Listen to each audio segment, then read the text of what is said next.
Hello and good afternoon everyone, welcome to civil step. आज की हमारी जो क्लास है CUET, जो कि ज्योग्राफी डोमेन की हमारी क्लास होती है। यहाँ पर हम लोग आज करने वाले हैं चैप्टर 10 यानी कि वाटर रिसोर्सेज। ठीक है। सो वाटर रिसोर्सेज, जैसा कि आपने अगर PYQs को देखा है, और मैंने एक वीडियो भी बनाई थी जब CUT का एग्जाम हुआ था 2024 में, 2024 में। आप मान के चलो लगभग हर चैप्टर से सवाल वहां पर 2 या 3 सवाल आपसे पूछे जाते हैं। ठीक है। तो सारे ही चैप्टर हमारे लिए बहुत इंपॉर्टेंट हो जाते हैं, हम किसी भी चैप्टर को बीच में छोड़ नहीं सकते। सो वाटर रिसोर्सेज हमारा आज का यहाँ पर चैप्टर है, राइट, टॉपिक है। इसको हम लोग करने वाले हैं देख लेते हैं वाटर रिसोर्सेज के बारे में या जल संसाधन के बारे में। वाटर रिसोर्सेज या जल संसाधन।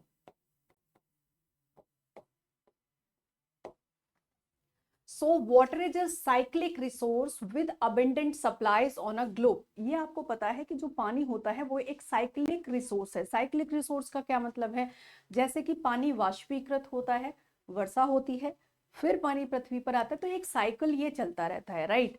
Approximately 71% of the earth surface is covered with it, but fresh water constitute only about 3% of the total water. और मान करके चलो कि 71%, 71% पानी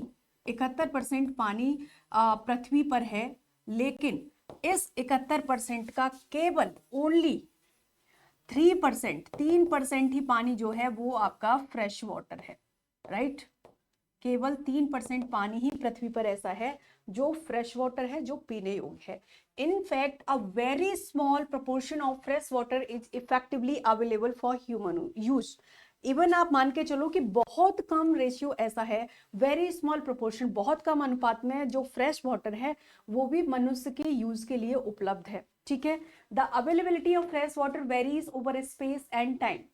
ये जो उपलब्धता है, जो ताज़ा पानी या फ्रेश वाटर होता है, इसकी जो उपलब्धता है ये समय और स्पेस, काल के अनुसार में क्या होता है, अलग अलग हो सकती है। ऐसा नहीं कि हर जगह पर बहुत ज़्यादा उपलब्धता है, कहीं पर कम उपलब्धता है, कहीं पर अधिक उपलब्धता है। तो समय एवं देश के अनुसार, स्पेस यानी कि स्थान और समय के अनुसार पानी की उपलब्धता बहुत वेरी करती है, अलग अलग होती है।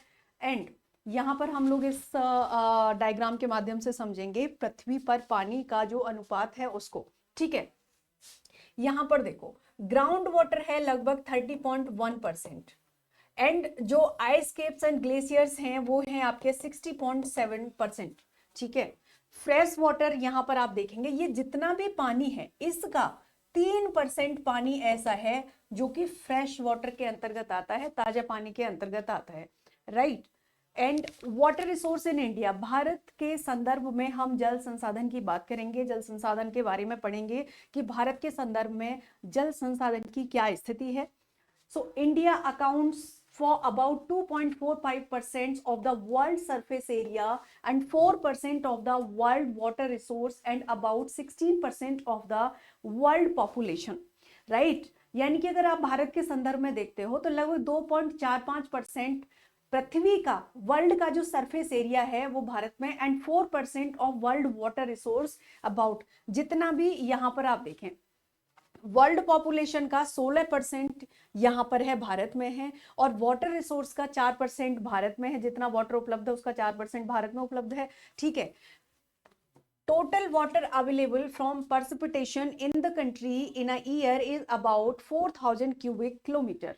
अब देखो ये सवाल ना आपसे 2024 में पूछा गया है, 2022 में भी पूछा गया है, 2022 में भी आया है, 2024 में भी ये सवाल आया है आपके CUET के एग्जाम में। ठीक है। सो इन चीजों पे बहुत ध्यान देने की आपको आवश्यकता है, और इसी तरीके के सवाल आपसे पूछे जाते हैं कि भारत में वर्षा से कितना पानी प्राप्त होता है, तो 4000 cubic metre. Availability from surface water and replenishable ground water is 1869 cubic kilometer. Out of this only 60% can be put into beneficial use. Surface water resource की अगर हम बात करेंगे, सतही जल संसाधन की बात करेंगे, तो क्या है इसके बारे में? There are 4 major sources of surface water and these are rivers, lakes, ponds and tanks, right? In country यानी कि हमारे देश की बात हो रही है, यहाँ पर भारत की ही बात हो रही है, तो in country there are about 10,360 rivers and their tributaries longer than 1.6 kilometre each. Ground water की अगर आप बात करोगे, भूमिगत जल संसाधन की आप बात करेंगे कि भूमिगत जल संसाधन क्या है, कितना है, ठीक है, भूमिगत जल संसाधन, right. So the level of ground water utilization is relatively high in the river basins lying in the northwestern region and part of the South India. यानी कि ग्राउंड वाटर का जो स्तर है, भूमिगत जल का जो स्तर है, utilization is relatively high in the river basin. जहां पर रिवर बेसिन है वहां पर इसका यूटिलाइजेशन ज्यादा है, and lying in north western region part of south India. ठीक है. Ground water utilization is very high in state of Punjab, Haryana, Rajasthan and Tamil Nadu. अब देखो एक चीज है, पंजाब, हरियाणा, राजस्थान और तमिलनाडु और उत्तर प्रदेश भी इसमें शामिल होता है. यहाँ पर जो भूमिगत जल है, जो ग्राउंड वाटर है, उसका ज्यादा उपयोग किया जाता है. और इसकी एक वजह भी है. आपको पता है जो ग्रीन रेवोल्यूशन प्रभावित क्षेत्र है, ये ग्रीन रेवोल्यूशन यहीं से शुरू हुआ था. ग्रीन रेवोल्यूशन का किस पर इम्पैक्ट हुआ? एग्रीकल्चर पर, राइट. एग्रीकल्चर पर इम्पैक्ट हुआ किस तरीके से? क्योंकि यहाँ पर हाई क्वालिटी सीड्स, यानी कि हाई क्वालिटी सीड्स का यहाँ पर किया गया. दूसरी बात, यहाँ पर इरिगेशन पर बहुत अधिक ध्यान दिया गया कि अगर फसल को अच्छी मात्रा में खाद मिलेगा, पानी मिलेगा, तो क्या होगा, फसल की जो प्रोडक्टिविटी होगी, जो उत्पादकता होगी, वो यहाँ पर बढ़ेगी. ठीक है. And states like Gujarat, Uttar Pradesh, Bihar, Tripura, Maharashtra are utilizing their groundwater resources at a moderate rate. यहाँ पर कम मात्रा में, मॉडरेट यानी कि ना तो बहुत अधिक प्रयोग किया जाता है और ना ही बहुत कम प्रयोग किया जाता है, बीच में मॉडरेट रेट में यहाँ पर यूज किया जाता है. In the present trend continues, the demands for water would need to the supplies and such situation. और ऐसी स्थिति में होता क्या है, in such situation will be detrimental developments and can cause social upheaval and the disruptions, right. अब हम यहाँ पर देखेंगे लेगून्स के बारे में, ब्रैक वाटर के बारे में कि लेगून क्या होते हैं, ब्रैक वाटर्स जो होते हैं वो क्या होते हैं, भारत के किस क्षेत्र में पाए जाते हैं. तो मैं आपको एक चीज बता देती हूँ. जब आप ये देखते हो तो आपको पता है ये क्या है, ये आपका दक्षिण भारत का मैप है. यहाँ पर है अरेबियन सी, यहाँ पर अरेबियन सी है, ये है आपका बे ऑफ बंगाल, यहाँ पर है इंडियन ओशन. तो आपका जो वेस्टर्न कोस्टल प्लेन है, यहाँ पर अधिक मात्रा में लेगून्स पाए जाते हैं, यहाँ पर अधिक मात्रा में आपके लेगून्स पाए जाते हैं, राइट. बैक वाटर्स पाए जाते हैं. और वेस्ट ईस्टर्न कोस्ट पे डेल्टास होते हैं. ये चीज पे थोड़ा हमें ध्यान देना पड़ेगा कि ऐसा क्यों होता है. इंडिया है जो vast coast line, the coast is a very indented in some state. Due to this a number of lagoons and lakes have formed. अब देखो है क्या यहाँ पर, भारत एक ऐसा देश है जिसकी तट रेखा बहुत लंबी है, यानी कि भारत एक विस्तृत और बड़ी तट रेखा वाला देश है. And coast is a very indented in some states. और कई राज्यों में ऐसा है जो कोस्ट है ना, जो तट है वो बहुत इंटेंटेड है, उबड़ खाबड़ है, कटे फटे हैं. Due to this number of lagoons and lakes have found. और इसी की वजह से क्या होता है, यहाँ पर बड़ी संख्या में जो लेगून्स हैं एंड जो बैक वाटर है वो पाया जाता है. स्टेट्स लाइक केरला, अगर आप केरला की बात करोगे, जैसे यहाँ देखो, यहाँ पर आता है केरला, ठीक है. तो Kerala, Odisha and West Bengal have the vast surface water resource in these lagoons and lakes. Although water is generally brackish in these water bodies and it is used for fishing and irrigation, certain varieties of paddy crops, coconut, etc. यानी कि होता क्या है कि water is generally brackish in these water bodies. ये जो water bodies होती हैं, इनमें जो पानी होता है वो ब्रैक वाटर होता है, और जो कि फिशिंग के लिए प्रयोग किया जाता है, इरिगेशन यानी कि सिंचाई के लिए प्रयोग किया जाता है, and certain variety of paddy crops, यानी कि जो कि धान की फसल के लिए, कुछ निश्चित क्वालिटी की जो धान की फसल होती हैं उनके लिए भी यहाँ पर ये प्रयोग किया जाता है. सो ये देखो, ये लेगून्स होते हैं इस तरीके से, और ये आपका होता है यहाँ पर बैक वाटर. ठीक है. अब हम यहाँ पर देखेंगे वाटर डिमांड एंड यूटिलाइजेशन। पानी की जो डिमांड होती है वो कितनी है, क्या है, और यूटिलाइजेशन इसका पानी का क्या है, इसकी उपयोगिता क्या है, उसके बारे में हम देखेंगे। So India has traditionally been an agrarian economy and about 2/3 of its population have been dependent on agriculture. यानी कि भारत ट्रेडिशनली, आपने एक चीज हमेशा सुनी होगी कि भारत एक कृषि प्रधान देश है। हमारे देश इंडिया के बारे में हमेशा कहा जाता है कि भारत एक कृषि प्रधान देश है, राइट। भारत एक कृषि प्रधान देश है, ये हमेशा बोला जाता है। So India has traditionally been an agrarian economy. पारंपरिक रूप से तो भारत एक कृषि प्रधान देश है, एक कृषि आधारित अर्थव्यवस्था है, राइट। कृषि आधारित अर्थव्यवस्था है।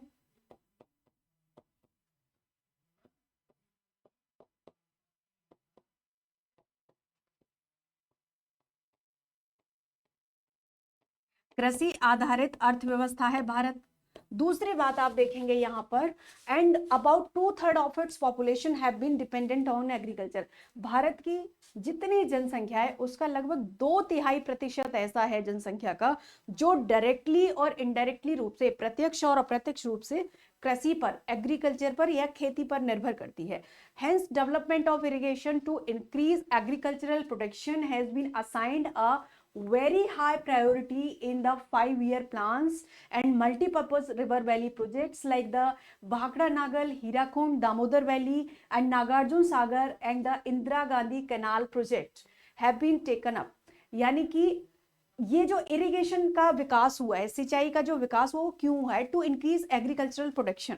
यानी कि जो आप फसल बोते हो खेती में, चाहे जैसे अभी रबी का मौसम चल रहा है तो रबी की फसल जैसे गेहूं होता है, सरसों होता है, राइट। तो इन फसलों के या कोई भी फसल, बेसिकली जो हमारे एग्रीकल्चरल प्रोडक्ट्स होते हैं उनकी प्रोडक्टिविटी को, उनकी उत्पादकता को बढ़ाने के लिए सिंचाई का विकास किया गया है। Has been assigned a very high priority. जैसे कि भाखड़ा नागल बांध है, हीराकुंड दामोदर वैली है, नागार्जुन सागर, इंदिरा गांधी कैनाल है। इनके माध्यम से क्या होगा, जो भी आसपास के स्टेट्स हैं, जो एरिया है जहां पर पानी पर्याप्त मात्रा में नहीं पहुंचता है या वर्षा पर्याप्त मात्रा में नहीं होती है, उनको समय अनुसार खेती का या कृषि की सिंचाई हो सके, इसी के लिए प्रोजेक्ट्स डेवलप किए गए, जो भी मल्टीपर्पज प्रोजेक्ट्स यहाँ पर डेवलप किए गए हैं, राइट।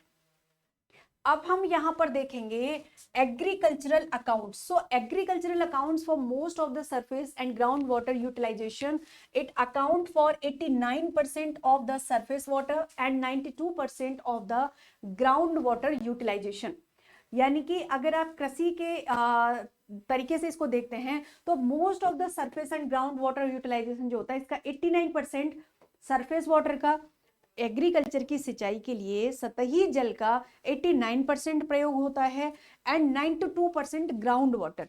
यानी कि ट्यूबवेल के द्वारा जब सिंचाई करते हैं तो अगर आप देखोगे पंजाब, हरियाणा, वेस्टर्न उत्तर प्रदेश, राइट, यहां पर आप देखोगे तो ट्यूबवेल के द्वारा बहुत सिंचाई होती है। ट्यूबवेल के द्वारा जब सिंचाई होती है तो वो कैसा पानी होता है, भूमिगत जल होता है। उसमें भूमि के अंदर से पानी को निकाला जाता है मोटर या तो डीजल इंजन के थ्रू, ठीक है। And while the share of industrial sector is limited to 2% of the surface water utilization and 5% of the ground water, the share of domestic sector is higher, यानी कि 9% in surface water utilization as compare to ground water, ठीक है। अब हम यहां पर देखेंगे demand of water irrigation, यानी कि सिंचाई के लिए पानी की जो डिमांड है, पानी की जो मांग है, उसके बारे में बात करेंगे। सिंचाई के लिए पानी की मांग, सिंचाई के लिए पानी की मांग के बारे में हम यहां पर बात करेंगे।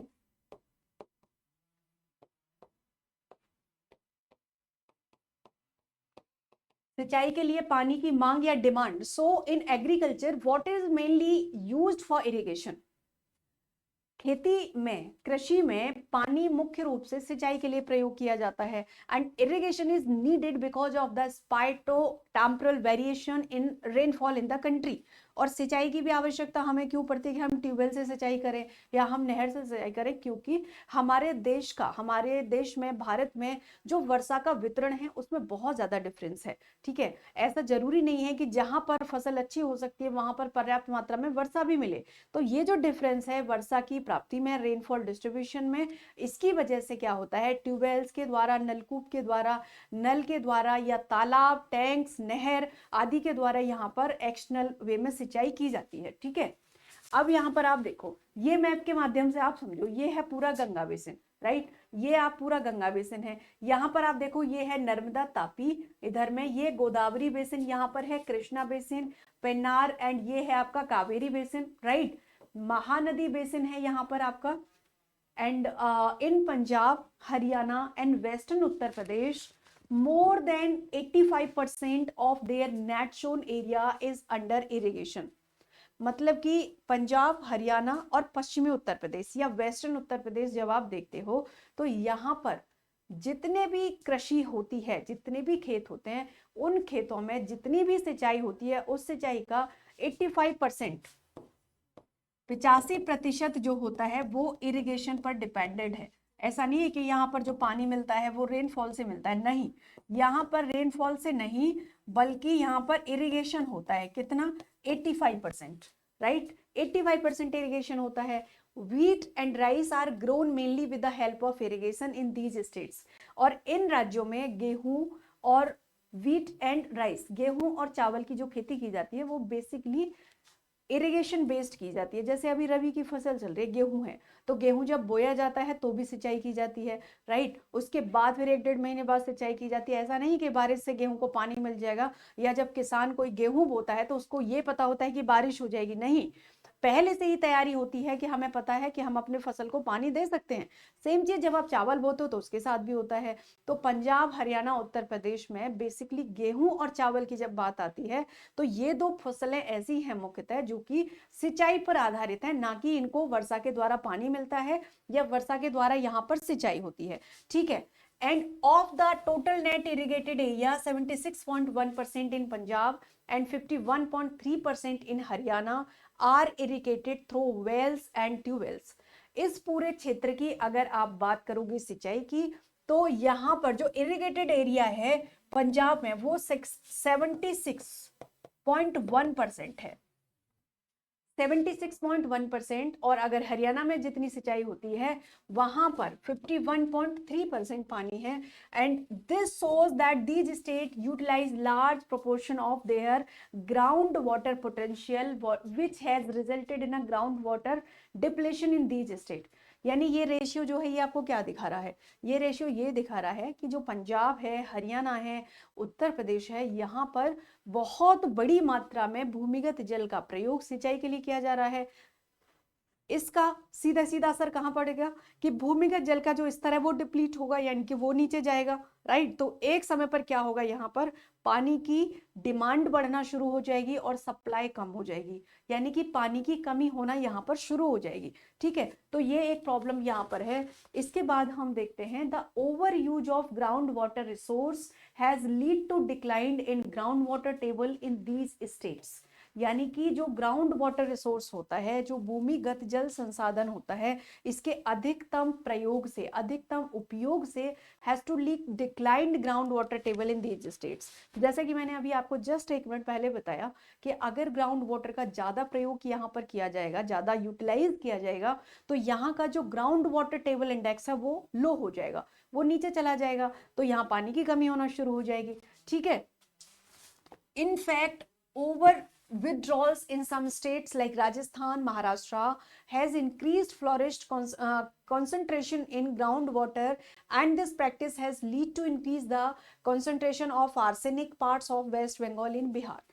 और इसी का एक और प्रभाव होता है, वो क्या प्रभाव होता है, वो ये है कि जब आप ज्यादा भूमिगत जल का प्रयोग करते हो, जैसे कि राजस्थान है, महाराष्ट्र है, वेस्ट बंगाल है, बिहार है, तो यहाँ पर क्या होता है, आर्सेनिक पार्ट्स की जो संख्या होती है पानी में वो ज्यादा मिल जाती है, यानी कि वहां का जो पानी होता है वो बहुत ज्यादा कंटामिनेटेड हो जाता है। ठीक है, एक ये भी इसका जो होता है एडवर्स इम्पैक्ट होता है। अब हम यहाँ पर देखेंगे इमर्जिंग वाटर प्रॉब्लम्स के बारे में। इमर्जिंग वाटर प्रॉब्लम्स क्या है, as per capita availability of water is dwindling day by day due to increase in population. देखो कुछ ऐसी समस्याएं भी हैं जिनको हम बोलते हैं इमर्जिंग वाटर प्रॉब्लम्स, यानी कि उभरती हुई समस्याएं, जैसे कि per capita availability of water, यानी कि पानी की जो उपलब्धता है पर पर्सन धीरे धीरे क्या हो रहा है, डे बाई डे वो बढ़ती जा रही है। क्यों बढ़ती जा रही है, या डे बाई डे कम होती जा रही है, क्यों? अगर पर कैपिटा वाटर डिमांड या वाटर अवेलेबिलिटी कम होगी मींस पॉपुलेशन बढ़ रही है। पानी तो उतना ही है, ऐसा नहीं है कि पानी बढ़ रहा है, लेकिन पॉपुलेशन बढ़ रही है, लोग बढ़ रहे हैं। लोग बढ़ेंगे तो उनकी डिमांड्स बढ़ेंगी। पहले से जितनी, मान लो पहले किसी को जितना पानी मिलता था और अब संख्या लोगों की ज्यादा हो गई है, तो अब क्या होगा, लोगों को पहले यानी पर कैपिटा जो वाटर अवेलेबिलिटी थी उसमें से कटौती करके दूसरे पर्सन्स को भी दिया जाएगा ये। तो ये एक बहुत बड़ी उभरती हुई समस्या है पानी को लेकर के। And the available water is resources are also getting polluted with industrial agriculture and domestic effluents, and this in turns is further limiting the availability of usable water.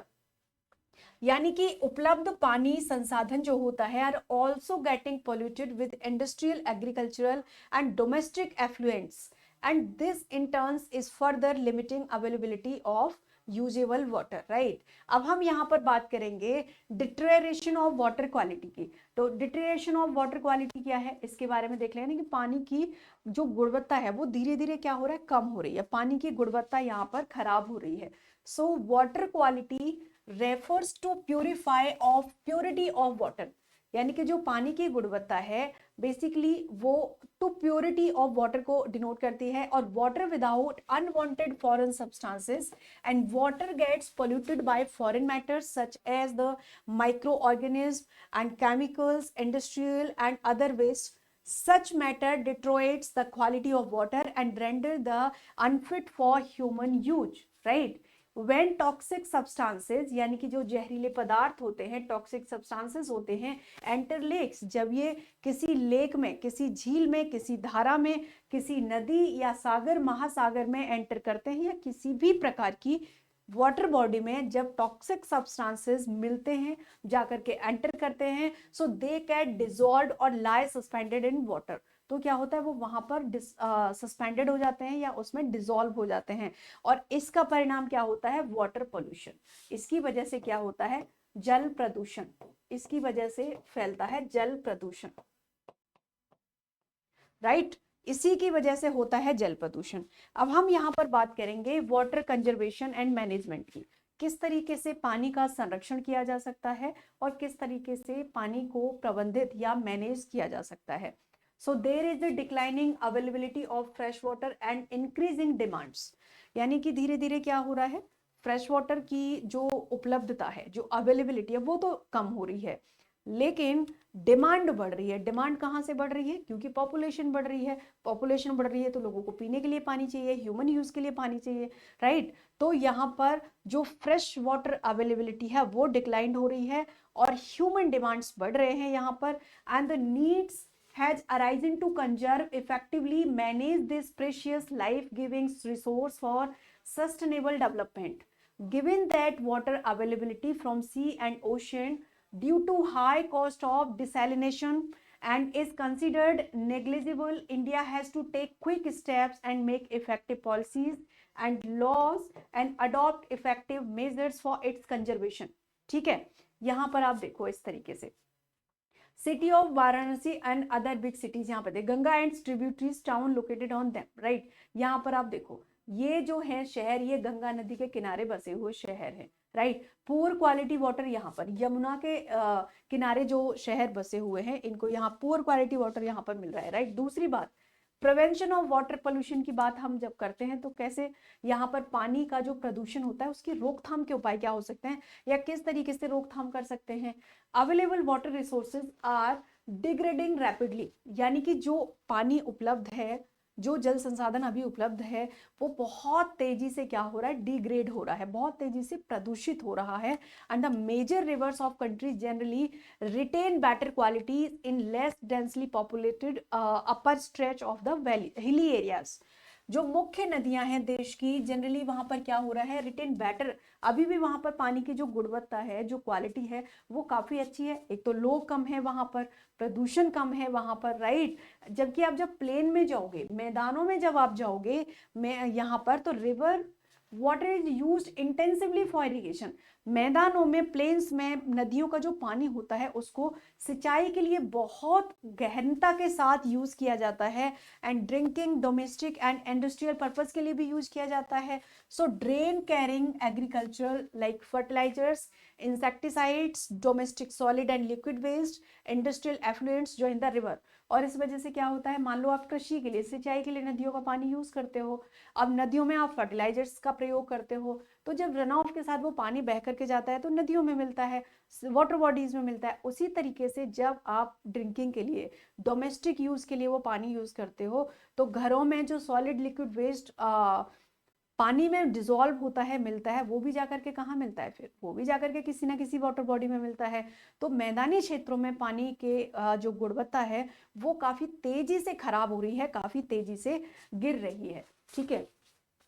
अब हम यहाँ देखेंगे the legislative provision such as the water prevention and control of pollution act 1974 and environment protection act 1986 have not been implemented effectively. यानी कि यहाँ पर आप एक चीज देखेंगे कि गवर्नमेंट ने इतने सारे उपाय किए, उसके बाद भी रोकथाम हो ही नहीं पा रही है, उसके बाद भी क्वालिटी अच्छी नहीं हो पा रही। वजह क्या हो सकती है, बिकॉज लेजिस्लेटिव प्रोविजंस, जितने भी विधायी प्रावधान हैं, जैसे कि water prevention and control pollution act 1974 हो गया, एक है एनवायरमेंट प्रोटेक्शन एक्ट 1986 यानी कि पर्यावरण सुरक्षा अधिनियम 1986। ये जो अधिनियम है, जो कि प्रदूषण की रोकथाम के लिए बनाए गए थे, इनका ठीक तरीके से उपयोग नहीं किया गया है, यही एक इनकी वजह हो सकती है। दूसरी बात, the result is that in 1997 251 polluting industries were located along the rivers and lakes. The Water Cess Act 1977 meant to reduce pollution also made the marginal impact. एक चीज और आप देखोगे, ज्यादातर जो इंडस्ट्री लगाई जाती हैं, जितने भी इंडस्ट्रियल शहर हैं, किसी न किसी वाटर बॉडी के किनारे पर ही हैं, किसी न किसी नदी के किनारे पर ही बसे हुए, क्योंकि इंडस्ट्री के लिए भी पानी की उपयोगिता, पानी की आवश्यकता होती है, ठीक है। There is a strong need to generate a public awareness about importance of water, impact of the water pollution। यानी कि ये एक strong need होती है, पब्लिक इसकी बहुत ज्यादा आवश्यकता है कि आप लोगों को जागरूक करें। और पता है ये कैसे होगा, ये कम्युनिटी पार्टिसिपेशन से होगा, गवर्नमेंट के अकेले प्रयास करने से नहीं होगा जब तक इसमें जन भागीदारी नहीं होगी। जैसे स्वच्छ भारत मिशन चला था, स्वच्छ भारत भी मिशन कब कारगर होगा, जब लोग उसमें पार्टिसिपेट करेंगे। आप अपने घरों के सामने, आप अपने पार्क्स में, अपने कॉलोनीज में, अपने आसपास के क्षेत्रों में गंदगी नहीं फैलाएंगे या उनको साफ रखेंगे। तो जब इस लेवल पर सभी मिलकर के काम करेंगे, सोसाइटीज, कम्युनिटीज, सभी लोग, तो फिर वो धीरे धीरे क्या होगा, पूरा देश के स्तर पर वो चीज जो है वो दिखेगी वहां पर, ठीक है। सेंट्रल पोल्यूशन कंट्रोल बोर्ड, जिसको बोलते हैं CPCB, in collaboration with states pollution control board has been monitoring water quality of national and aquatic resource at 1507 stations। यानी कि जो सीपीसीबी होता है, इसने कोलैबोरेशन किया है किसके साथ, पॉल्यूशन कंट्रोल बोर्ड के साथ। क्या मॉनिटर करने के लिए, water quality of national aquatic जो रिसोर्सेज है 507 स्टेशन पर इन्होंने कोलैबोरेट किया है। And data obtained from these stations shows that organic and bacterial contamination continues to be the main source of pollution in rivers, right? Yamuna river is the most polluted river. Yamuna नदी बहुत ही प्रदूषित नदी है इन the country between Delhi and Etawah. Delhi और इटावा के बीच में यमुना नदी का प्रदूषण बहुत ज्यादा बढ़ रहा है, बहुत, एकदम काला पानी दिखाई देता है, right. Other severely polluted rivers are the Sabarmati at Ahmedabad and Gomti at Lucknow, ठीक है। कभी कभी ये भी पूछ लेता है कि कौन सा शहर किस नदी के किनारे बसा है, तो दिल्ली के बारे में पूछता है तो यमुना नदी, मथुरा यमुना नदी, आगरा यमुना नदी, राइट। अगर मान लो पूछ ले लखनऊ किस नदी के किनारे बसा हुआ है, तो लखनऊ गोमती नदी के किनारे बसा हुआ है। तो ये कुछ ऐसे, जैसे वाराणसी है तो वाराणसी गंगा नदी के किनारे बसा हुआ है, तो इनका ध्यान रखना है। आगे हम देखेंगे recycle and reuse of water, पानी को किस तरीके से रिसाइकल कर सकते हैं और रीयूज कर सकते हैं। And another way the through which we can improve fresh water availability is the recycle and reuse of water. पानी का रीयूज करके, रिसाइकल करके स्वच्छ जो ताजा पानी होता है, फ्रेश वाटर होता है, उसकी उपलब्धता को बढ़ाया जा सकता है। Use of water lesser quality such as the reclaimed water wastewater would be an attractive option for industries for cooling and firefight to reduce their water cost। जैसे कि मान लो जो वेस्ट वाटर होता है, राइट, आप उसको कूलेंट के लिए इंडस्ट्रीज में प्रयोग कर सकते हैं। आप उसको अगर मान लो कहीं पर आगजनी हो गई है तो उसको कम करने के लिए उस पानी का प्रयोग कर सकते हैं। सिमिलरली क्या होता है अर्बन एरियाज में, शहरी क्षेत्रों में बेसिकली, राइट, यहाँ पर आप देखेंगे शहरी क्षेत्रों की जब बात आती है तो water after bathing and washing utensils can be use for gardening. जो भी बर्तन धुल के या नहा के कपड़े धुलने वाला जो पानी होता है आप उसको गार्डनिंग में यूज कर सकते हैं। Water used for the washing vehicles can also be used for gardening, right. This would be conserve better quality of water for drinking purpose. यहाँ पर आपका है। सो आज की हमारी जो क्लास है उसको हम यहीं पर बाइंड अप करते हैं, राइट। हम लोग मिलेंगे अपनी नेक्स्ट क्लास में। आप लोग अच्छे से क्लास को करो, रेगुलर क्लास को करो। Thank you so much.